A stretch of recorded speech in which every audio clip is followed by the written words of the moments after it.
Hello বন্ধুরা, আশা করছি তোমরা সবাই ভালো আছো, সুস্থ আছো।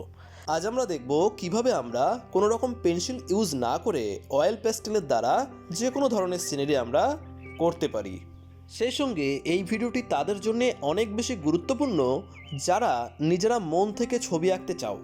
এই ধরনের ছবিগুলি তোমরা যত বেশি প্র্যাকটিস করবে ততই তোমাদের নিত্য নতুন আইডিয়া আসবে নতুন নতুন ছবি করার জন্য। কারণ এখানে তোমাকে অত ভেবে ছবি আঁকার দরকার পড়বে না। নর্মালি তোমরা নিজের মন থেকে যে কোনো ধরনের ছবি আসে না কেন সেইটাকেই তোমরা খাতায় আঁকার চেষ্টা করবে। দেখবে বিভিন্ন রকমের আইডিয়া তোমাদের মধ্যে অটোমেটিক্যালি জেনারেট হয়ে যাচ্ছে। তাই যারা তোমরা নিজেরা মন থেকে আঁকতে চাও তাদের জন্য এই ধরনের কাজগুলি অনেক বেশি গুরুত্বপূর্ণ। তোমরা ভিডিওটি ভালো করে লক্ষ্য করলেই বুঝতে পারবে যে এখানে কিন্তু আমি কোনো রকম পেন্সিল ইউজ না করে শুধুমাত্র কালারের মাধ্যমেই আমার মনে যেমন চাইছে ঠিক সেই ধরনের ছবি আমি এখানে করার চেষ্টা করছি। ঠিক এইভাবেই কিন্তু তোমরা নিজেরা বাড়িতে প্র্যাকটিস করবে। আর হ্যাঁ, আরও একটা বিষয় মাথায় রাখবে যে এখানে আমি যেমন কালার দিচ্ছি তোমাকেও যে সেম কালারই সেখানে দিতে হবে এমন কোনো রকম বাধ্যবাধকতা নেই। তুমি নিজের মতো করে কালার তৈরি করে দিতে পারো। অনেকেই তোমরা ভয় পাও যে কী ধরনের কালার দেবো, কালার যদি একই রকম না হয়। এরকম কোনো ব্যাপারই নেই। কালার দেওয়ার পদ্ধতি একই রেখে সিমিলার টাইপের যে কোনো ধরনের কালারেই তোমরা কিন্তু করতে পারো। তাই কালারের টেনশন না করে কালার দেওয়ার যে পদ্ধতি, অর্থাৎ আমি কিভাবে কালার করছি এই বিষয়টাকে ভালো করে দেখো, দেখে নিজেরা প্র্যাকটিস করো। আরেকটি বিষয় জেনে রাখো, আমি তোমাদেরকে এটা বলেছিলাম যে সিস্টেম অনুযায়ী পেছন থেকে সামনের দিকে কালার করতে হয়, অর্থাৎ দূরের বস্তুকে আগে কালার করতে হয় এবং সামনের বস্তুগুলিকে পরে কালার করতে হয়। কিন্তু যেহেতু এই ছবিটি একটি এক্সপেরিমেন্টাল ছবি, সেই কারণে এখানে তুমি যে কোনো দিক থেকে কালার করতে পারো। তুমি তোমার পছন্দ মতো কালার করবে। এখানে ছবি যদি ভুলও হয় সেক্ষেত্রেও যেহেতু কিছু যায় আসে না, সেই কারণে তোমাকে বিভিন্ন অ্যাঙ্গেল থেকে তোমাকে শেখার দরকার রয়েছে। আর তাই সামনের বস্তুকে তুমি এখানে আগে কালার করতে পারো, পেছনের বস্তুকেও আগে কালার করতে পারো। এখানে কোনো রকম বাধ্যবাধকতা নেই, যেহেতু এই ছবিগুলি তুমি রাফ ছবি হিসাবে ব্যবহার করছো এবং এক্সপেরিমেন্টাল ছবি হিসাবে তুমি ব্যবহার করছো। তো এই কারণে এখানে গ্রামারের দিকে খুব একটা বেশি যে ফোকাস করেই করতে হবে এমনটা কোনো বাধ্যবাধকতা নেই। আশা করছি তোমরা বিষয়টাকে বুঝতে পারছো। এবার তোমরা ভিডিওটি দেখতে থাকো এবং এটি বোঝার চেষ্টা করো যে আমি কোথায় কিভাবে কালার দিচ্ছি। তোমরাও ঠিক সেইভাবেই বাড়িতে প্র্যাকটিস করবে। এবং যদি তোমাদের কাজ আমাকে দেখাতে চাও তাহলে ডিসক্রিপশনে আমার নাম্বার রয়েছে, সেখানে আমাকে মেসেজ করে আমাকে তোমাদের কাজগুলি দেখাতে পারো।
আশা করছি ভিডিওটি তোমাদের ভালো লেগেছে, টেকনিকগুলি তোমরা বুঝতে পেরেছো এবং আশা করছি তোমরা এগুলিকে বাড়িতে প্র্যাকটিস করবে।